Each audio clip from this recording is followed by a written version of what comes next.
Hi, കിച്ചീസ് കിച്ചണിലേക്ക് എല്ലാവർക്കും സ്വാഗതം. ഇന്ന് ഓണ സ്പെഷ്യൽ നല്ലൊരു അവിയൽ ഉണ്ടാക്കിയാലോ? ഈ വീഡിയോ കാണുന്നവർ ദയവായി ലൈക്ക് സബ്സ്ക്രൈബും തരിക. ഒരു പാൻ അടുപ്പത്ത് വെച്ച് അതിലേക്ക് എണ്ണ ഒഴിക്കാം.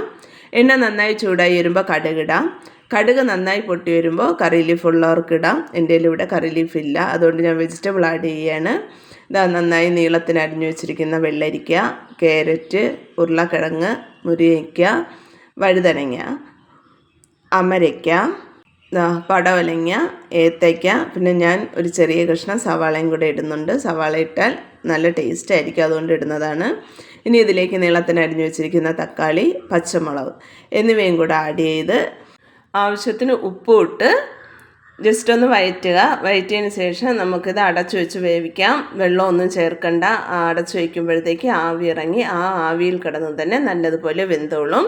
ഇതാ ഞാൻ ഇവിടെ അടച്ചു വയ്ക്കുകയാണ്. അടച്ചു വെച്ച് അല്പം കഴിഞ്ഞ് തുറന്ന് നോക്കിയപ്പോൾ ആവിയിലെ വെള്ളം ഇറങ്ങി. അതിൽ വെള്ളം കിടക്കുന്നുണ്ടില്ലേ, ആവിയിൽ വെള്ളം ഇറങ്ങി പകുതി വേവായിട്ടുണ്ട്.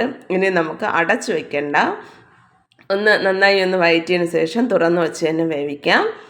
ഇനി നമുക്ക് കൂട്ട് തയ്യാറാക്കാം. ഒരു ജാറെടുത്ത് അതിലേക്ക് ഒരു ബൗൾ തേങ്ങ, 4 അല്ലി വെളുത്തുള്ളി, 6 കുഞ്ഞുള്ളി, 2 ടീസ്പൂൺ ജീരകം, 1 ടീസ്പൂൺ മഞ്ഞൾപ്പൊടി എന്നിവ ഇട്ട് നന്നായി അവിയലിന് അരച്ചെടുത്തുകൊണ്ട് വരാം. ഇവിടെ വെള്ളമെല്ലാം വറ്റി അവിയൽ മലക്കറി പാകത്തിന് വെന്തിട്ടുണ്ട്. അതിലേക്ക് അരച്ചു വെച്ച കൂട്ടും ആഡ് ചെയ്ത് ഞാൻ വീണ്ടും അടച്ചു വയ്ക്കുന്നു. അല്പം കഴിഞ്ഞ് തുറന്ന് നോക്കിയപ്പോൾ കൂട്ടൊക്കെ വെന്ത് അവിയലും പാകത്തിന് വെന്തിട്ടുണ്ട്.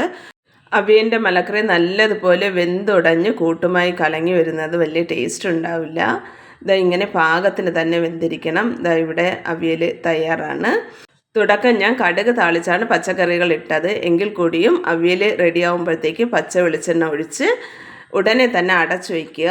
അടച്ചു വയ്ക്കുമ്പോൾ ആ വെളിച്ചെണ്ണയിൽ മണവും ടേസ്റ്റും എല്ലാം അവിയലിൽ പിടിച്ച് നല്ലൊരു ഓണ സ്പെഷ്യൽ അവിയൽ ഇവിടെ തയ്യാറാണ്. ഈ വീഡിയോ കാണുന്നവർ ദയവായി എനിക്ക് ലൈക്ക് സബ്സ്ക്രൈബും തരിക. ആ ബെല്ലൈക്കണോടെ ഒന്ന് പ്രസ് ചെയ്യുക. എന്നെ ഇതുവരെ സപ്പോർട്ട് ചെയ്ത എല്ലാവർക്കും നന്ദി. ഇനിയും ഈ സപ്പോർട്ട് മുന്നോട്ടുണ്ടാകുമെന്ന പ്രതീക്ഷയോടെ വീഡിയോ നിർത്തുന്നു. താങ്ക്